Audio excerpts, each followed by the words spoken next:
Assalamualaikum warahmatullahi wabarakatuh. Baiklah, pada kesempatan kali ini saya akan menjelaskan mengenai perlawanan rakyat Jawa terhadap penjajahan Inggris.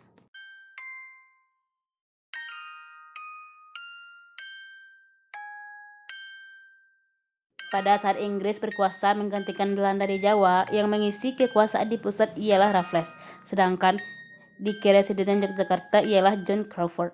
Rasa kekesalan yang dilampiaskan Sultan diterima oleh Crawford pada kunjungan pertama yang dilakukan Raffles ke Jawa Tengah pada Desember 1811, yang di sana ia menandatangani perjanjian-perjanjian dengan para penguasa, memperoleh kesepakatan bahwa ia akan membatalkan perampasan-perampasan wilayah yang dilakukan oleh Daendels.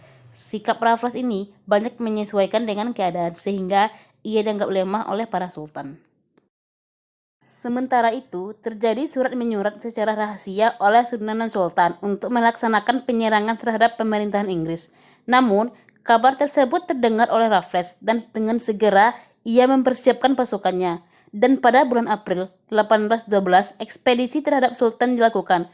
Sultan yang menghadapi pasukan Inggris ini tidak dapat bala bantuan dari Surakarta, seperti yang tertulis dalam surat rahasia bahwa Surakarta akan membantu Yogyakarta apabila bersedia melakukan perlawanan terhadap Inggris.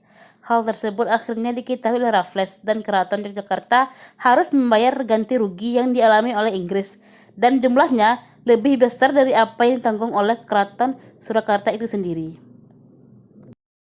Hingga pada suatu ketika, pada saat Crawford telah digantikan Spencer dan Dinurejo masih memegang kekuasaan, suasana politik dalam keraton semakin tidak menentu. Banyak sekali para pejabat yang diberhentikan olehnya, sehingga banyak sekali yang tidak suka dengan sikap Dinurejo itu.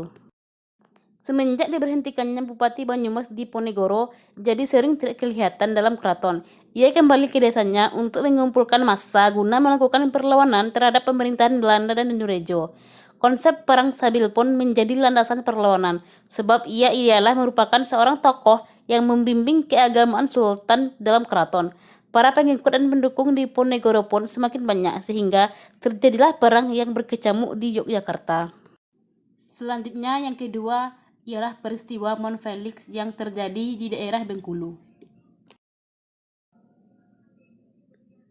Peristiwa Mount Felix di Bengkulu ialah perjuangan rakyat Bengkulu melawan Kompeni Inggris di bawah Residen Thomas Parr. Thomas Parr di Bengkulu menggalakkan sistem tanam paksa kopi dengan cara kejam dan tidak manusiawi. Rakyat membalas dendam mereka pada suatu malam pada tanggal 27 Desember tahun 1807. Pada malam itu, barisan bersenjata rakyat Bengkulu yang terdiri dari berbagai suku melakukan penyerbuan tersebut, kurang lebih berkekuatan 300 orang, ke tempat peristirahatan Thomas Parr di Mount Felix. Di bawah pimpinan Panglima Perang Pangeran Natadirja III, Rajo Lelo, dan Adipati Sukarami. Tanpa menghiraukan apa yang terjadi ke depannya dan tanpa membuang-buang waktu, Residen Thomas Parr harus membayar politiknya dengan nyawanya sendiri. Ketiga pemimpin perang tersebut langsung menewaskan Thomas Parr dengan cara menikam dan kepalanya dipenggal dan dibawa pergi tanpa mengusik Murai, istri Parr dan anak-anak Parr. Selanjutnya yaitu kesimpulan dari peristiwa Mount Felix yang ada di Bengkulu. Yang pertama, peristiwa Mount Felix dilatar belakangi oleh Kompeni Inggris di bawah Residen Thomas Parr yang melakukan sistem kerja paksa, menanam kopi, dan mencampuri urusan adat rakyat Bengkulu. Yang kedua, akibat dari peristiwa penyerbuan di Mount Felix, perjuangan rakyat melawan kolonial Inggris bukan hanya terjadi di dalam atau sekitar kota, melainkan menyebar sampai ke seluruh wilayah daerah Bengkulu lainnya, sejak terbunuhnya Parr hingga kedatangan Raffles.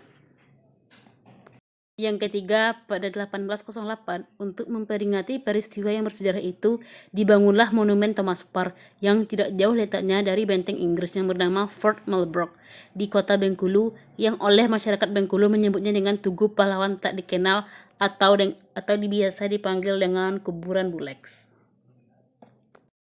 Sekian penjelasan saya mengenai perlawanan rakyat Jawa terhadap Inggris. Saya akhiri. Assalamualaikum warahmatullahi wabarakatuh.